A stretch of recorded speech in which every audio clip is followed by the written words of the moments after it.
Hey everybody, welcome to the 1947 Operators Podcast. In order to increase the rate of technology innovation in India, we need to increase the number of operator angels in India. Hence, we are launching the 1947 Operators.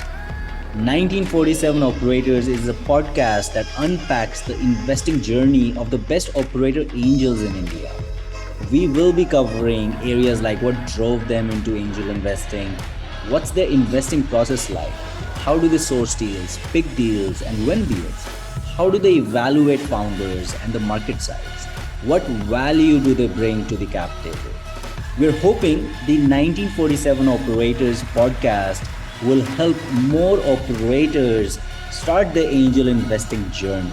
As a result, we will see an increase in the number of operator angels in the startup ecosystem.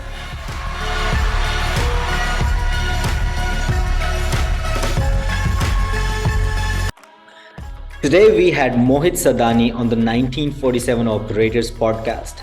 Mohit co-founded the Moms Co and he ended up selling it to MyGlam as India's largest D2C exit. Currently, Mohit is on a mission to help Indian brands go global. As an investor, he's excited about entrepreneurs that are looking to create long-term brands.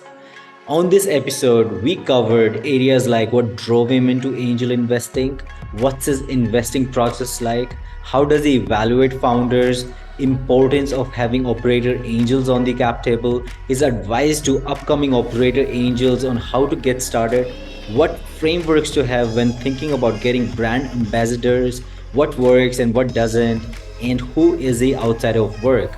All right, let's get this going. All right, I am super excited to have Mohit Sadani on 1947 Operators with me. Mohit, welcome to the show. Thank you. Thank you. Very excited and glad to be here. Mohit, we'll dive right into it. What drove you into angel investing and what was your first angel investment? That's interesting. So a bit of a background. I was in McKinsey for a while, then in Snapdeal for a year and a half before jumping in, getting hired by my wife Malika, and starting the Moms company. We ran the Moms School, continue running it now, but we started it in back in 2016 before D2C was a thing. Right? Built up the brand to a scale where last year the brand was acquired.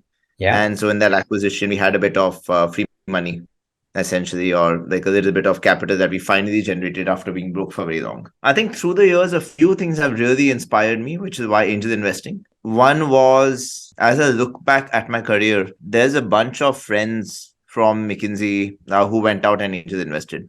Right.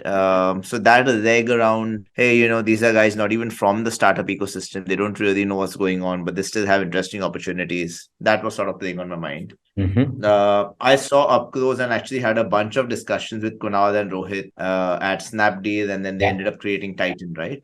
So I'd met they are investee companies back in 2014 and 15, and it was very exciting, the companies that are getting built, right? So these were the days when, meeting the Urban Clap team before Urban Clap was a name. Yeah.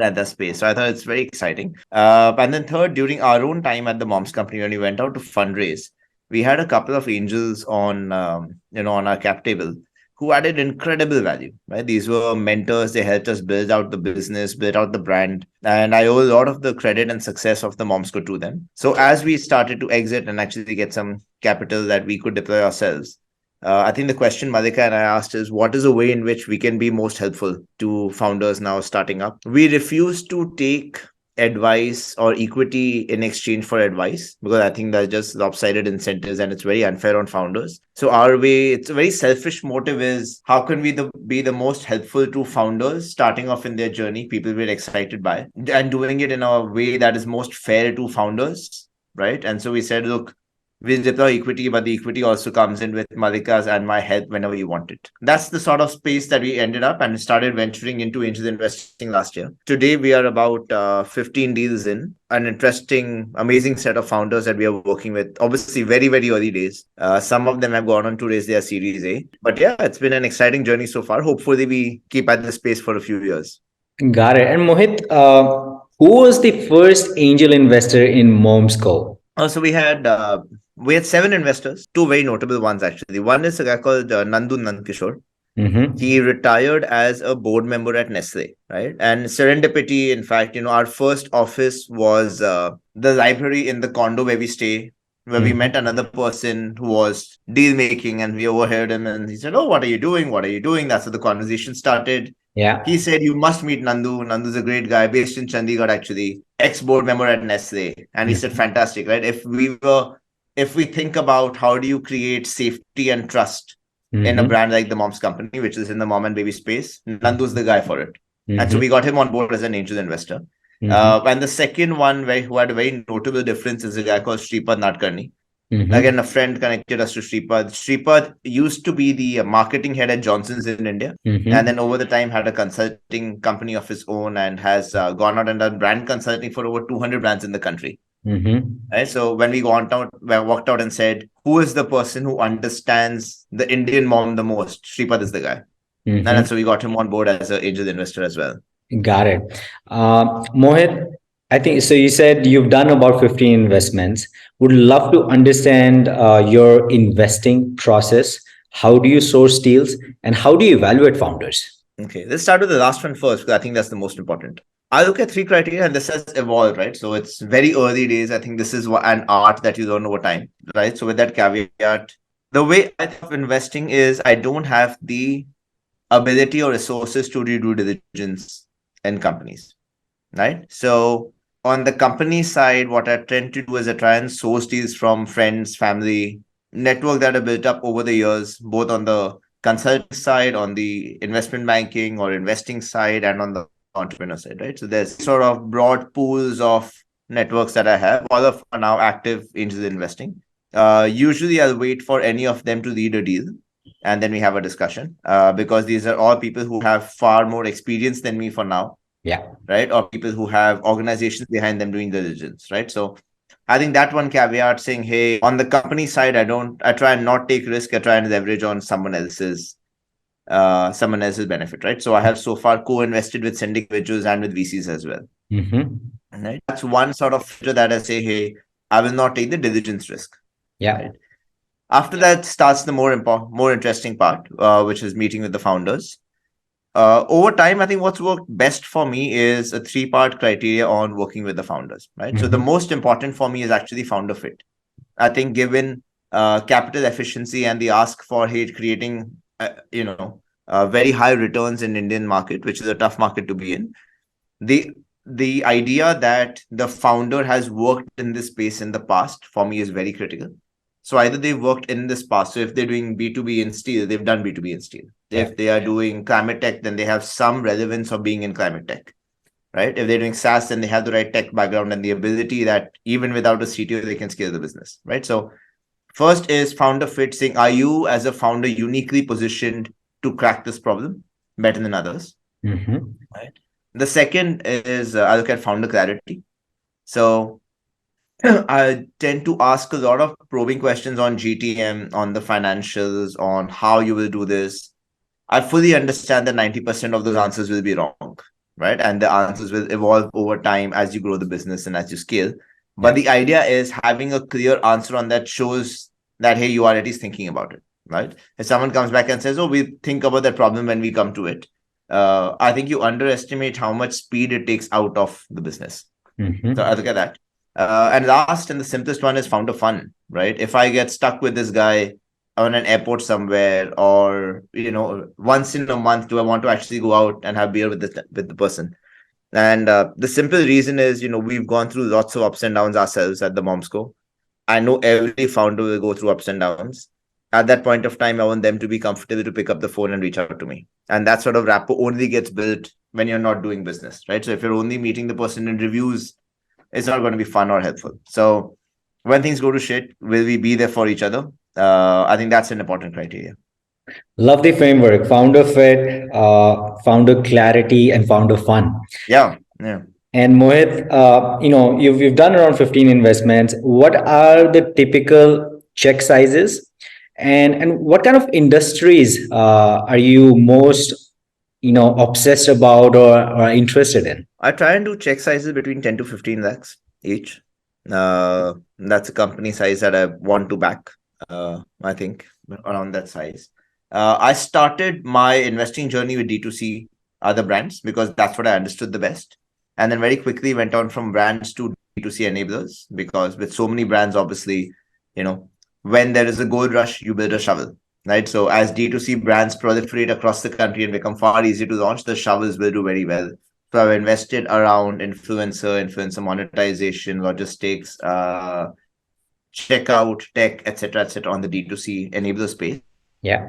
From that horizon to SaaS, right? And more traditional B2B SaaS as a play because I've started to understand a little bit of the enterprise sales framework and the retention framework, so on. Mm-hmm. And then outside of that, I invest in a few really new age stuff. So climate tech, I think, is super interesting. Mm-hmm. India will solve it. There's amazing entrepreneurs getting into that. I have some friends who work very actively in the space. So I Mm-hmm. now do climate tech as well. Mm-hmm. Got it. And Mohit, I think you had picked up few very good points where you had few angels who were very helpful, and I think at the same time you were very strategic as well when picking your angel investors. So maybe we can talk about the importance of having operator angels on the cap table. Look, I think we had a lot of angels. We had 7 angels, out of which 2 or 3 were most helpful to the business. I think even more broadly, right? Who do you have on the cap table? I think of it as if you do this really well, then you're essentially creating a football team to go win the World Cup, right? Mm-hmm. Given the context today. And you're essentially the captain, right? And all of these investors that you have can be your coaches, your team is the team behind you, right? And that is your chance to go. You will never find a situation where, random coaches pick saying, hey, because I just like the guy. Right. Mm-hmm. So assuming that you have availability of capital, wouldn't you want the best people on your cap table who can come and actually who are wedded to your success? If you think about that and you step back, and a great way to think of it is, I am creating this business in this space. Here Mm-hmm. are the really hard problems that I will need to solve. Who has experience and enterprise mentorship in that? For us, when we thought about angels, it was definitely building a brand in the mom and baby space is incredibly hard. Actually, if you look back, there have been a ton of failures, right? And almost other than Himalaya, no Indian brands at the time. The international brands that are launched in India. So who is the one person who actually understands the Indian mom the best and can create a brand? So that was one very critical person to get in. Mm-hmm. Right? We actually hadn't done consumer goods before. I came at it from just sort of McKinsey first principle problem solving, etc., etc. So we said from a market understanding and a go to market perspective, who's the person who would understand it the best and get that on the cap table, right? Mm-hmm. In fact, even further out, when we looked at the VC world and we got our first check in, I think we had a very clear understanding that all money is, very different, and pools of capital are very different. Color of money is all different. Mm-hmm. So we actually went out and got investors who we thought understood the consumer goods game the best, right? So Sama Capital and DSG, who by then were very early investors in brands like Sula, in Epigamia, in Viva, right? So they had actually seen among the very few investors who had seen consumer goods business at scale. So just from a scaling of the business and a capital allocation perspective, we went and got them as VCs, right? Mm-hmm. So I think if you think about, hey, if I'm a football coach, for example, I need a coach for defense, I need a coach for offense, I need a coach for the midfield, etc., etc. Can you think of your cap table like we did on? I need now someone for brand building, I need someone for GTM, and I need someone for safety, I need someone for building out scale, and then go out and actually actively seek those mentors. Mm-hmm. As I work with young founders now, what I find is they're very happy to get angel investors for their name on the cap table. Mm-hmm. But very quickly, what happens is that just balloons, right? I invested in a company right now that has 45 angels, Mm-hmm. right? It's very few of those will be able to give a meaningful input. Yeah. And if you can take those calls early on as a founder, saying, I think this angel will give me a meaningful input into the business, Mm-hmm. and you invest in that relationship, I think it can yield incredible dividends for everybody. Mm-hmm. Man, I love the analogy. Think of your cap table as a football team and recruit the investors accordingly and just leverage your cap table. Mohit, would love to talk about few of your investments and how Sure. did they come about, maybe the stories behind them. So caveat again, super early days, right? It's less than a year into the angel investing space. I tell you the ones that I'm most excited about and how they came about. Yeah. Uh, so there's a very interesting company called MyMuse. My Muse is a D2C brand that focuses on pleasure and sexual wellness, Mm-hmm. right? It's a company I co-invested in them with Sama, who's the VC who invested in us. So I do a lot of diligence work with them as well, looking at brands, and we got very excited by this when we saw it. That's how it came about. And the reason I think is if I look at the D2C space in general, the few years of performance marketing arbitrage are gone, right? That's what helped moms go to scale. We discovered performance marketing before Unilever and L'Oreal's of the world figured it out, right? Mm-hmm. Amazon plus social media and performance marketing, that trifecta. Given that everyone has now figured it out and you look at brand building for the future, I think what's really going to happen is you find interesting niches where you create the largest brands, and those brands are built on amazing storytelling. Right? Now, if you look at sexual wellness as a space, other than I think after the Kama Sutra, we've been a deprived country on sexual health and sexual conversation. Hopefully, these guys are doing a great job of building up that conversation and doing it in a very sensitive, thought provoking manner. And so that was one deal that I co invested with a VC, Yeah. which was very, very interesting. So that one I'm excited about. Another really interesting company is ZFW. ZFW is a dark store company. Again, Mm-hmm. on the D2C enabler space, what they're trying to do is, as brands like us compete with ourselves on Amazon, it helps us on the logistics part of it. Right. So today, as a consumer, if you can buy the Momsco on Amazon, it delivers it to you in 4 hours. But if you buy the Momsco on my website, it takes 3 days. Right. Mm. And that is a huge gap to bridge. Yeah. ZFW as a dark store is helping create that. I think again, the reason I invested there is I thought the founder is very thoughtful about the cap table. So on his cap table, as an example, he has a bunch of D2C founders, Mm-hmm. right? So a large market for him is D2C. He's trying to ensure that, hey, I have as many D2C founders as possible on the cap tables so that via network effect, I get the first access to at least the business part of it. Yeah. And so that's very interesting. I think he's building out a very differentiated product in logistics. It is still very, very unsolved in the country. Mm-hmm. So I think that company again has a very, very long way to go. Got it. And Mohit, I see Sonam Kapoor has been one of the ambassadors. Not sure if she's also an investor. Would love for you to understand what was your thought process around getting her on the cap table, and what's the ROI? Is it massive? She's not an investor, right? She's a brand ambassador that we picked. Yeah. The way I think let's broaden the question, right? So if the question is about getting a brand ambassador on the cap table, right? I've seen some guys do it really, really well, and some guys not do it so well. And we've had conversations with lots of people, right? Mm-hmm. So getting a investor on your cap table can work incredibly well, Mm-hmm. assuming that you are sure that one, I can't afford this person with my cash today. Therefore, I don't mind sharing out some equity. So I'm higher than what my cash flow allows me to do. Yeah. Second, the nuances around the values and what I want to build as a company and as a brand match very tightly with the brand ambassador.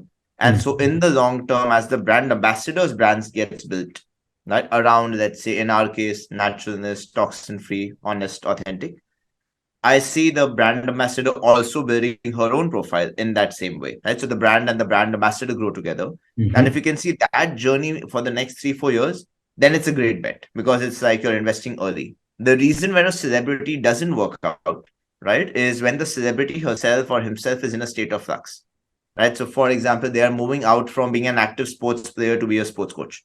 So Mm-hmm. their profile is migrating, and over time, their profile may not be what you want, Mm-hmm. right? Yeah. Because what having someone in a cap table means is essentially it limits your choices on who will be your next brand ambassador. And so Mm-hmm. if we have Sonam Kapoor on a cap table as an example, the Mm-hmm. next actresses that who could come in or the next influencers who could come in is a slightly more limited choice. Mm-hmm. And so I think if we can go get those two conditions right, that the long term value and profile being built for the brand and the ambassador is the same, and Mm-hmm. today, actually, it's cheaper for me to give out equity. Otherwise, I can't afford the person. In those two cases, I think the ROI can be huge. Mm-hmm. But to be honest, in India, there are very few cases of it. Mm-hmm. I think it's such a great framework to have in mind before going and looking for the brand ambassador, and I'm sure a lot of founders would will be helped from what you just described. And Mohit, I think we are still very early in the I would say the life cycle of technology ecosystem. Down the road, like you, who has built a company, scaled it, sold it. I think you're the largest D2C exit in the country, and now as a next phase, you have started backing other founders with advice and capital. Let's say you want to give advice or a framework or something, the next Mohit wants to get going in investing, how should they think about it? Meaning, how one could create a deal flow. Secondly, creating deal flow is still easy, but having access to the deal flow is probably the hardest thing. Meaning, you have the ability of getting into the deals that you want to get in. That's what I call access. I think just give back, right? So my assessment or my assumption on this is if I add value to the founders I back, they will promote me to the newer founders coming up there. Right. I've seen it happen in a couple of cases. I hope it happens a lot more. Like I said, if as founders get smarter about who they get on their cap table, they want people who will help, right? If you're in it to be an angel for just, I think, financial upside, I think that's much harder to do. If you're an angel who's out there helping and genuinely spending time, you will find that the investee companies that you have helped build out your network themselves and fighting for you on other companies and other cap tables. Got it. Love it. And Mohit, we'll move into our last phase. My co-pilot, Alfonso, in the back, he's going to be taking the driving seat. His first question is, of all the success you've gotten so far, Mohit, how much do you attribute that to luck and why? No, at least 50%. And why? So look, we hit on an idea which we personally wanted to solve at the Momsco, right? And we started at the right time. I think we did investments hopefully the right way. We saw a potential downturn coming, figured we should be part of a larger group at the right. But even in our description so far, if I look at the opportunities that came up and the people who were involved in the journey, a lot of those meetings were serendipity, right? They were via. So the way I like to describe it is success for us is probably at least 50% on luck, but you maximize the chance of that 50% by being 100% out there and putting in insane effort for the remaining 50% that's in your hand. Got it. And Mohit, are there any frameworks that you have, implemented in your life? Meaning, okay, 50% is luck. You just don't know how you got connected to this investor, that investor connected you to him, and then you got intros to customers. But, on the other side, you said 50% is on you, meaning putting yourself out there. But if you were to kind of decompress it. Yeah, it works out to two things for me, right? And over time, I think I've started to see how this compounds. For me, the two simple frameworks are: am I out there at least 2, 3 times a week meeting interesting people? And in every meeting where I'm in touch with somebody, am I genuinely trying to add value? Yeah. Right. I've found that, or I'm a believer in karma, and I've found if you're out there and you're always adding value and helping people, Yeah. stuff will come back to you. Got it. And Mohit, an entrepreneur that you admire, it would have to be outside of Momsco, and why? And somebody that you know personally. So Viraj Bell, I think he is the founder of Viba, right? He has built a 700-800 crore company extremely frugally, and he's never in the news, right? But he is the sort of person who I aspire to be, because every time there's a tough question that I need to solve in my industry, which is FMCG, he's the first port of call. And he's always generous with his time. He is incredibly thoughtful with his insights. Mm-hmm. And I think he's just a person who's been there, done that, roamed around with his backpack and created an amazing company, which where there's lots to learn from him. Mm-hmm. Yeah. And for you, it's speed or perfection? Neither. It's horses for courses. So if I take an example of the Momsco, we were very fast on lots of things, but we were very slow and deliberate and perfect on the product, because the ability to iterate a physical product that gets shipped out is very, very hard, right? So you cannot ship out a product with bad packaging, bad texture, bad smell, etc., etc. So the core part of the business, which we thought, hey, here is where the brand is getting built, we were very slow and deliberate on. But for example, on social media, which is ephemeral, we were very, very fast to experiment, right? So I don't think speed versus perfection. It's a for choice at a business level, but it's a very real choice at a function and a decision making level, Mm-hmm. depending on the company you're building. Money or power? Money to have power to do what you want to do. And what's your relationship with money? I don't have very large needs. I don't spend too much money. Money for me, or actually, when we first came into money, which just Mhm. happened last year, I tell you what changed, right? Yeah, Which is very interesting. yeah. I think a completely underestimated power of wealth that it gives you freedom to really do what you want to do, right? So that for me is money, right? Money is freedom. And Mohit, what's the most expensive thing that you bought? I just bought a car last year. I love driving, so that's my most expensive purchase. Well, congratulations. And Mohit, we know you because of an entrepreneur, D2C expert. And what do your friends know you for? Who are Oh, what are you my friends? outside of work? I love listening to music. I try and gym and stay fit and play squash 2 3 times a week. And otherwise, I read a lot, right? And I'm the kind of person who you can hopefully have a meaningful conversation on any topic at any point of time. And what are few books that you recommend and currently reading? That's a long list. My favorite book of all time for startups is Hard Things About Hard Things by Yeah. Ben Horowitz. I've read that book at least once a year since we started, and every year I have different insights from that book. Mhm. The other one for anyone brand building, please go and read Shoe Dog by Phil Knight, Yeah. right? Starting a business, which is an incredible business, Nike, of course, over the decades and what it took, and how often they were close to just being bankrupt and being out of it and kept coming back. It's an incredible story to learn. And I don't know if you already are connected. Uh, I don't know how I'm forgetting the name. Founder of End Money. He's a lot into squash. Ashish Kashyap. I'll, I keep forgetting the name, but I'll reach out. what's that? I'll reach out to him. Yeah, yeah, he's been playing squash a lot. I played with him once. I thought I'll do decent, but man, tennis and squash, they are No, very they different just games. Very completely different different games. games. I was confident. Yeah, And no, Mohit, I had so much fun of having you on the pod. Thank you so much for doing this. And founders out there, if you're building in D2C or consumer brands going global, and the companies that are enabling the consumer physical or the internet brand out of India, do reach out to Mohit, who's going to be very very helpful with both I think more importantly expertise and experience, and then capital. yeah, absolutely. I'm active on Twitter. I'm active on LinkedIn. So just hunt me out and reach out. Very happy to have a conversation.